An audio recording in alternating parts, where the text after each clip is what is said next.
हूँ सुष्मिता सिंह यादव और आप देख रहे हैं आपकी ये डेरा। आज हमारे साथ हैं ममता सिंह चौहान जी, जो कि एसआर ग्रुप की एडमिशन सेल इंचार्ज हैं। नमस्कार ममता जी।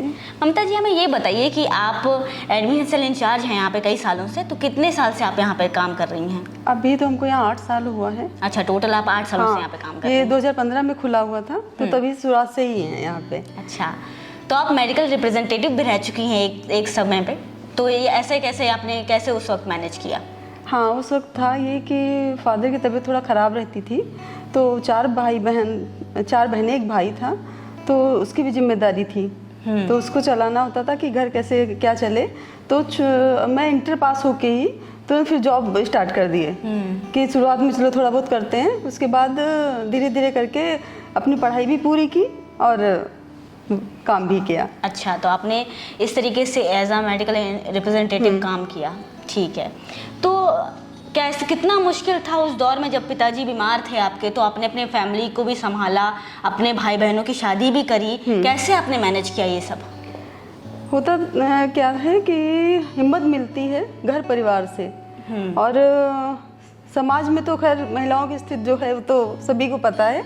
और शुरुआत में तो नहीं होता था कि चलो लड़की घर से बाहर ना निकले ज़्यादा, तो बस बाहर निकल के अपना वर्क शुरू किया कि मुझे ये करना है, अपना घर देखना है, भाई बहनों को देखना है, फादर की भी तबीयत खराब है तो उनका भी इलाज कराना है जी। तो बस इसी से हिम्मत मिलती रही और करते गए। आपने एनसीसी भी करी है और एक बार का आपके घर पर डकैती भी पड़ी थी, तो आपने फायरिंग भी करी थी, कैसे आपने किया? वो हुआ कि पढ़ाई के दौरान एनसीसी उसमें थी तो की 3 साल का कोर्स था, तो फिर एनसीसी पूरा फाइनल करके शादी हो गई। उसके बाद पढ़ाई के बाद फिर क्या हुआ कि 2012 में डकैती पड़ी।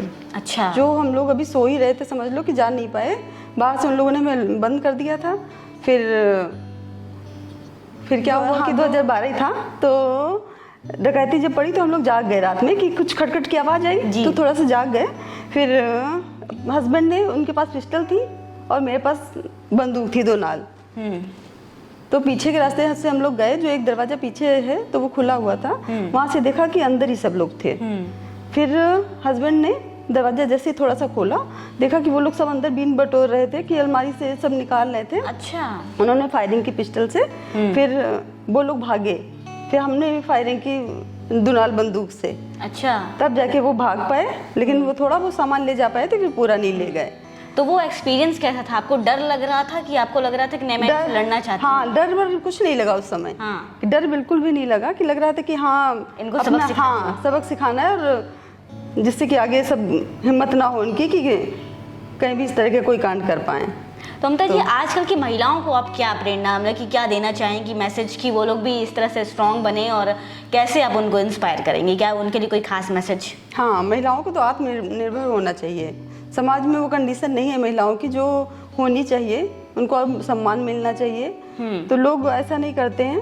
तो महिलाओं को एक तो पढ़ना लिखना सबसे पहले चाहिए, अपने बेटियों को पढ़ाना चाहिए, और ख़ासकर बेटियों को पढ़ाना चाहिए, जिससे महिलाएं सोचती हैं कि मेरा बेटा आगे चल के बड़े जगह जाए, पढ़े, कहीं बाहर उसको भेज दे, अच्छी पढ़ाई हो जाए। लड़कियों के बारे में ऐसा नहीं सोचा जाता है, लेकिन ऐसा सोचना चाहिए। तो महिलाओं को आत्मनिर्भर बने, अपना घर के साथ साथ अपना वर्क भी करें, बाहर रह के जॉब भी करती रहें, तो इससे इज्जत सम्मान तो मिलेगा ही, और अपना घर भी अच्छे से चलता है, तो रहता ही है। क्या बात है, बहुत खूब, बहुत अच्छा मैसेज आपने दिया। तो ममता जी, आप ये बताइए कि आप एक जनरल सेक्रेटरी भी हैं एक ट्रस्ट की, तो उस ट्रस्ट में आप लोग क्या काम करते हैं? हाँ, हमारा जगदीश योगक्षेम ट्रस्ट है, तो उसमें हेल्थ कैंप लगाए जाते हैं, सिलाई सेंटर चलते हैं, और योगा कैंप भी लगते हैं। तो इस तरह से लोगों की मदद भी हर तरीके से की जाती है, जैसे जो होता है।